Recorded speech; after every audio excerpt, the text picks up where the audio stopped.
Malappuram ജില്ലക്കകത്തെ 62 CBSE അംഗീകൃത സ്കൂളുകളുടെ സംഘടനയാണ്. സൗദ സ്കൂൾ കോംപ്ലക്സ് രൂപീകരിച്ചിരിക്കുന്നത് സ്കൂളുകളിലെ കൂട്ടമായി സ്കൂളുകളിലെ അക്കാഡമികേതര പ്രവർത്തനങ്ങൾ നടത്തുന്നതിന് വേണ്ടിയാണ്. ഇന്ന് സഫ സ്കൂൾ ക്യാമ്പസ് വേദിയായിട്ടുള്ളത് സൗദ സ്കൂൾ കോംപ്ലക്സ് നടത്തുന്ന വളരെ വർണ്ണാഭമായ ഒരു കലോത്സവത്തിനാണ്. ബ്ലോസം 25 എന്ന കിഡ്സ് ഫെസ്റ്റ് സാധാരണ CBSE കലോത്സവങ്ങൾ 3 മുതൽ 12ാം ക്ലാസ് വരെയുള്ള കുട്ടികൾക്കാണെങ്കിൽ ഈ കലോത്സവം ആസൂത്രണം ചെയ്തിട്ടുള്ളത് LKG, UKG, first standard, second standard വിദ്യാർത്ഥികൾക്കാണ്. അതുകൊണ്ട് ഇതിന് മേഖലാതല മത്സരങ്ങൾ മാത്രമേ ഉള്ളൂ.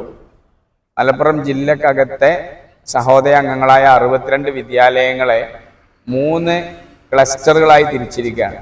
ഇപ്പം നമ്മൾ കാണുന്നത് സഫ സ്കൂളിൽ വെച്ച് അരങ്ങേറുന്നത് പെരിന്തൽമണ്ണ ക്ലസ്റ്ററിലെ കലോത്സവമാണ്. പെരിന്തൽമണ്ണ ക്ലസ്റ്ററിലെ പെരിന്തൽമണ്ണ മേഖലയിലെ 10 CBSE വിദ്യാലയങ്ങളിൽ നിന്ന് 850 വിദ്യാർത്ഥികളാണ് 53 ഇനങ്ങളിൽ മത്സരിക്കുന്നത്. കലോത്സവത്തിന്റെ ഒരു പ്രത്യേകത, സമയബന്ധിതമായി ഈ കലോത്സവം നമുക്ക് സ്റ്റാർട്ട് ചെയ്യാൻ പറ്റിയെന്നുള്ളത് തന്നെയാണ് ഇതിന്റെ പ്രത്യേകത. 8:30-അല്ല, 10 വേദികളാണുള്ളത്. 10 വേദികളും ഉദ്ഘാടനം കഴിഞ്ഞു. ഉദ്ഘാടന വേദിയിൽ എത്രയും പെട്ടെന്ന് തന്നെ സംഘനൃത്തം പ്രോഗ്രാം അവതരിപ്പിക്കും. സംഘനൃത്തത്തിന് ശേഷം ഉച്ചയ്ക്ക് ശേഷം അവിടെ നടക്കുന്നത് ഒപ്പനയാണ്.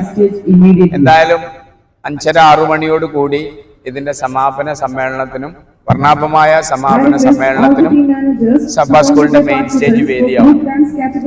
കലോത്സവത്തിലെ സഹോദയെ സംബന്ധിച്ചിടത്തോളം പറയാനുള്ളത് വളരെ വലിയ അറേഞ്ച്മെന്റുകളാണ്, വളരെ വലിയ ക്രമീകരണങ്ങൾ നടത്തിയ ഒരു കലോത്സവം. വളരെ ശാസ്ത്രീയമായ ക്രമീകരണങ്ങൾ വാഹന പാർക്കിങ്ങിനാണെങ്കിലും. ഈ കിഡ്സ് ഫെസ്റ്റിനെ സംബന്ധിച്ചിടത്തോളം മറ്റ് കലോത്സവങ്ങളെ പോലെയല്ല. മറ്റ് കലോത്സവങ്ങൾ വീക്ഷിക്കുന്നതിന് ആളുണ്ടാവില്ല. കിഡ്സ് ഫെസ്റ്റ് എന്ന് പറയുന്നത് ചെറിയ കുട്ടികളായതുകൊണ്ട് തന്നെ രക്ഷിതാക്കളും പ്രത്യേകിച്ച് ഗ്രാൻഡ് പാരൻസും വരുന്ന ഒരു കലോത്സവമാണ്. വേദികളിലൊക്കെ ശ്രദ്ധിച്ചാൽ നിങ്ങൾക്കറിയാൻ പറ്റും, ഗ്രാൻഡ് പാരൻസിന്റെ ഒരു പ്രസൻസ് ഈ കലോത്സവം ഉണ്ട്. അതുകൊണ്ട് തന്നെ വലിയ ജനങ്ങൾ വരുന്ന ഒരു കലോത്സവമാണ്.